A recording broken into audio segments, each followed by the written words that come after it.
Hey, it's Read from Emerald Lotus Divination, a website that shares free weekly tarot resources for you. And today we are doing another unboxing, which I'm sure you can tell from the title. We're doing the Spacious Tarot unboxing. So as always in my unboxings, I'm just going to give my first impressions on the deck, flip through the cards quickly, and we are going to take a look at them together. So this is a deck that I believe I have heard of in passing, but it's never really been number one on my wish list or anything. But my mother-in-law gifted it to me, which was so sweet of her. I feel like I'm just getting so many decks coming into my life, and I'm so grateful for it. It's so sweet. So let's take a look at this one right away. We are seeing cute little guidebook in here. We've got this Spacious for you. I like the box that it comes in. It's nice and easy to open up and to store your cards in. So far, so good. So here's the guidebook. This deck doesn't have any people in it as far as I know. This is a really cute way to organize the deck. I really love how they've put these little labels. Okay, sorry. So it has these cute little labels inside of the guidebook, first off, which is something that I have not yet seen, but very cool. So you can easily find where the majors are and then the different suits. Oh, cool. Okay, so they actually also say a little bit on why they've chosen the elements to be in the card as well. So for instance, the moon, I'm assuming it's going to have a picture of mushrooms. It says mushrooms occupy their own kingdom, neither plant nor animal. They thrive in dark places. So it actually gives a little description on why the deck creators chose to include certain images. So here we have like the pile of stones. So they really explain the symbolism behind their creative choices, which is something I've been commenting on in so many decks lately, just wishing that people would do for some reason, and this deck apparently has done it, so that's very exciting. And now we can take a look at the cards. Okay, so the back of the cards, this is the design. I don't know if it's coming up properly. There we go. So it's almost like stars or dots on the back, a blue back, which in my one of my last unboxings, I said I don't really have any decks that have blue backings, and here there is another one. So very simple. The cardstock is really interesting. Definitely feels a lot like the Cosmic Cycles deck, if you know that one. So let's take a look at it. Very cool Fool card. So we see the edge of the cliff, but we don't actually have any characters in the imagery, but we still get that walking off the edge of the cliff vibe that the Fool card typically has. We're seeing with this Magician card here as well that the deck is definitely going to be without people. I don't even actually know if there's really animals in this deck. We'll have to take a look. So here we see the Magician, magic happening with nobody really seemingly making it happen. The High Priestess. I love that it's a borderless deck. It's really beautiful. Oh, this one's so lovely. Okay, so it's very simple, but I'm so far getting the vibe that unlike other decks that I would say in theory are kind of similar, like the Wild Unknown being a very popular one, this one to me seems like with the use of color and the different elements in the picture, it seems to me that this deck would still be quite easy to work with, unlike the Wild Unknown, which is one that I don't really gravitate towards, because these images still are very, very, speak loudly to me. Like we have the Stonehenge with the sun peeking through, and also the moon at the top of the card here for the Hierophant, which to me symbolizes, like, you know, the old-fashioned institution of intelligence and the mysteries of life, kind of, and how they are trying to be explained. We have the Lovers, which we almost see like a DNA sequence. We also get the duality, the two interweaving, interconnected. So it's very simple, but it does still speak to me. The Chariot one is unique in that it has water. I'm gonna look this one up in the guidebook before I get too far. The guidebook is quite small, so it's a little bit hard to like actually open it up, but it would be good to just carry around with you if you wanted to keep the guidebook with you, which is cute. So light is breaking through the horizon. It is not a time to look backward. Keep on facing forward towards the light. Chariot asks you to remember who you are, define exactly what it is that you want to do, and you focus intensely on the task at hand. You can move mountains. Beware of an inflated ego. Bring forward self-confidence without becoming overly domineering. Okay, so we're seeing the kind of move mountains thing with the water. It doesn't really fully explain why the water choice, but we see like the opening and it almost looks like we're going against the current potentially as well, but we're coming out to a new chapter. So very intuitive deck so far.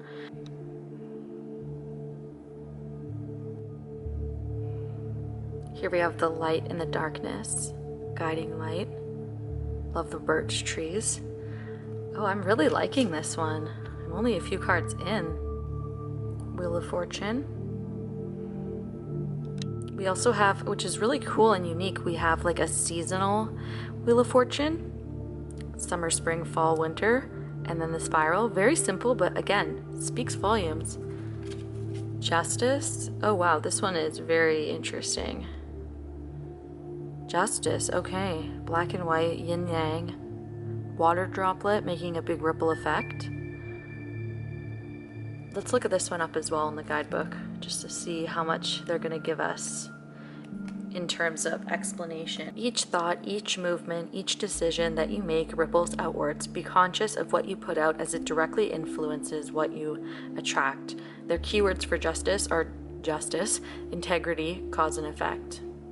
And that is actually what I picked up as well, really, when I was talking about the ripple effect. So even though it is simple, I feel like we still get a vibe. Like here we see a new perspective, looking at Earth from the outside, higher perspective, shifting perspectives. We're getting that with the Hangman.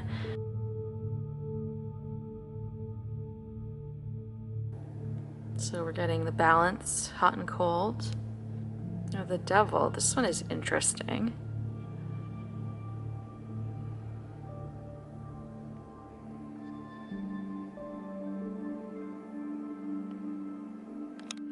The star's dark, but we still see brightness. Okay, and so in the guidebook at the beginning, we saw the moon and we talked about the mushrooms and why they've incorporated them.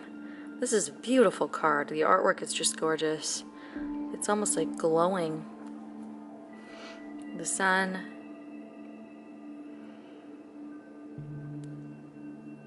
This is a great deck, really gorgeous. I feel like if somebody enjoyed, oh wow, Judgment. Very cool. I feel like if you were someone that enjoyed like camping and nature, this is a cool deck for that. Again, if you wanted to really practice with your intuition and work on picking up clues from different symbols or practice your understanding of the traditional Rider-Waite without actually having the imagery, but still having enough of a hint that it kind of can explain itself, I feel like this would be a cool deck. The roots. I love that.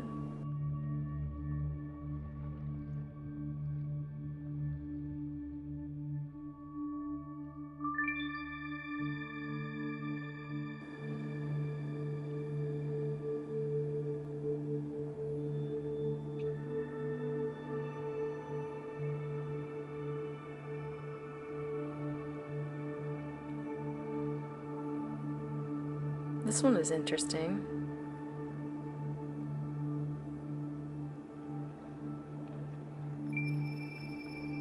And I saw in the guidebook that, so this is the page. Beautiful, I love that card. The Explorer is the Knight, which I love. Guardian is the Queen. Beautiful. And Elder is the King. And they did this because they wanted the deck to be gender neutral and be able to work with anyone without having traditional gender stereotypes, which I just absolutely adore. I think that was a great decision. I adore that decision. I think it was so smart. And I feel that the words and titles that they chose for the court cards really work for them. I actually probably might like them more than the traditional page, knight, queen, king. I actually really love the child, explorer, guardian, and elder. That's so cool. So we're getting a lot of the winter from the swords, and the pentacles definitely gave off a fall vibe. So very seasonal, which I really like.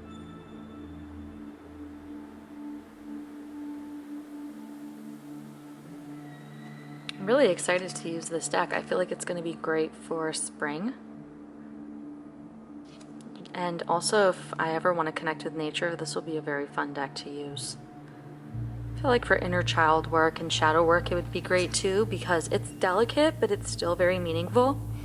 But it's not quite as like rip your throat out as a deck like Thoth or something like that. Oh, this one's so sweet. Yeah, this is really a great deck. I'm really loving it.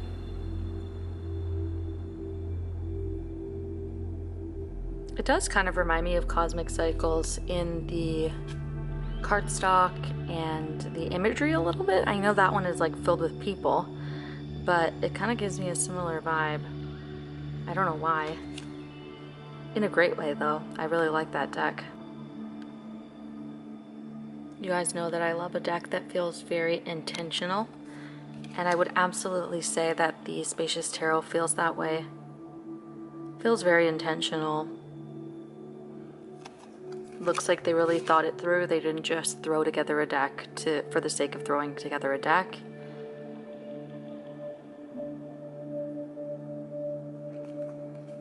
I love it. So far, so good.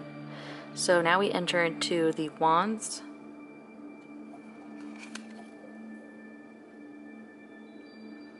Again, so very simple, but you really do get the vibe. Guiding the way in the dark. Conflict. Again, very similar to the traditional Rider-Waite in the strangest way. I love it. I really love it. Beautiful colors as well.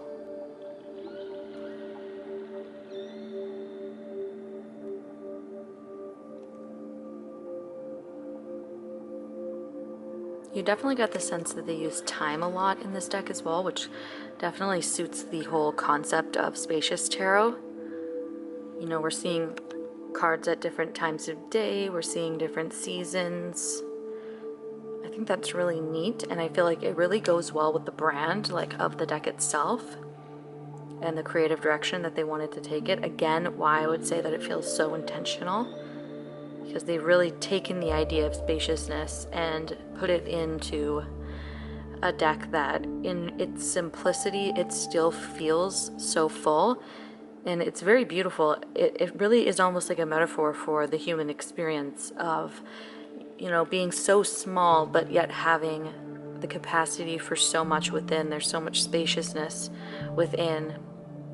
I mean, and without, if you think about how small we are in the grand scheme. And this deck really, really plays with that in such a unique and beautiful way. So we're getting the lizard, who is famously in the, or maybe it's like a newt, but it's similar, who's famously in the Rider-Waite symbolism for wand. Very cool.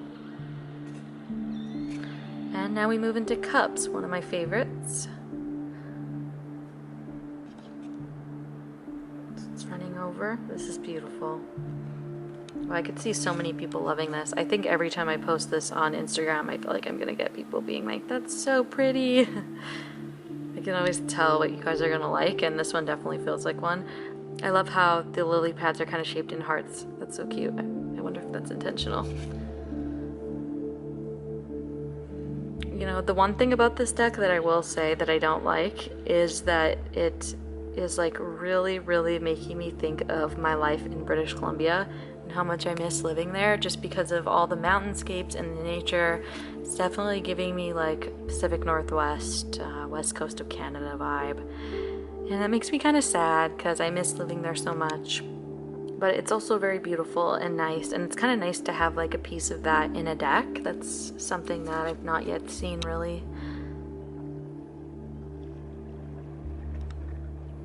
Oh, that's so cool. I like the use of white as an outline in some of these pictures too.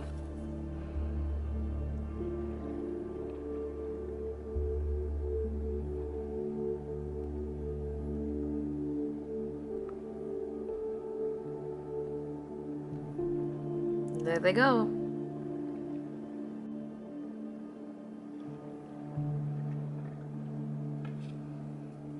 Oh, this one's beautiful. I love the use of color for this one. Feels like holly.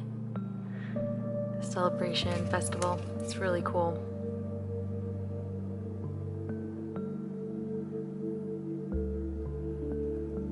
We have some cherry blossoms in the cups. I wonder if the cups is the spring. Spring? That kind of makes sense, right? Spring is cups, summer's wands, pentacles was fall, and swords was winter. I'm thinking that seems to make sense. Oh, this one's so beautiful. That wow, wow, wow. How nice. Look at those colors. And the final card is the Elder of Cups.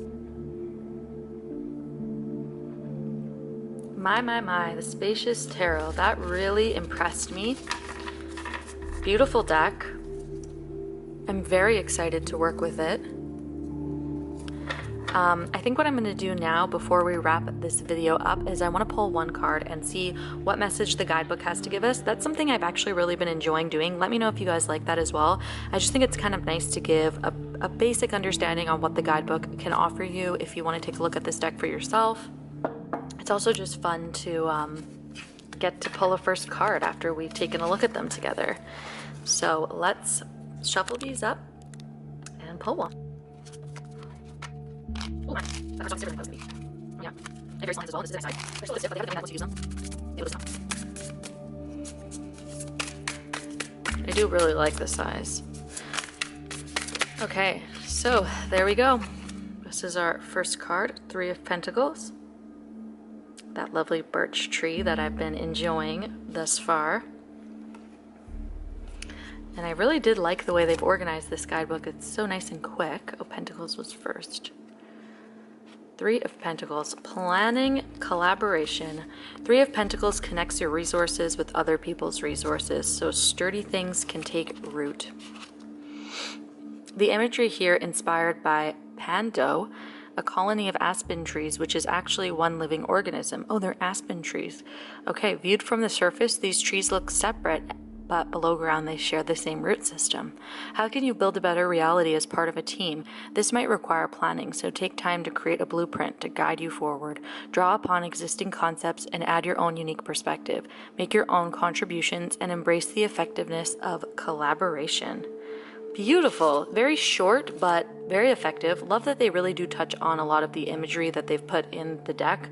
That's something that, like I mentioned recently, I've been after because I love to see people's real intention. Why did you choose it? And let us know, because that gives us, you're teaching us something as well, you know, instead of just putting it in and assuming we all know why you picked the aspen tree or whatever. I love when they let us know. That's a great addition. This is a beautiful deck. You guys will have to let me know what you think of it.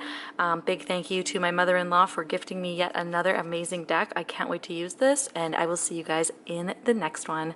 Thank you for being here. Bye.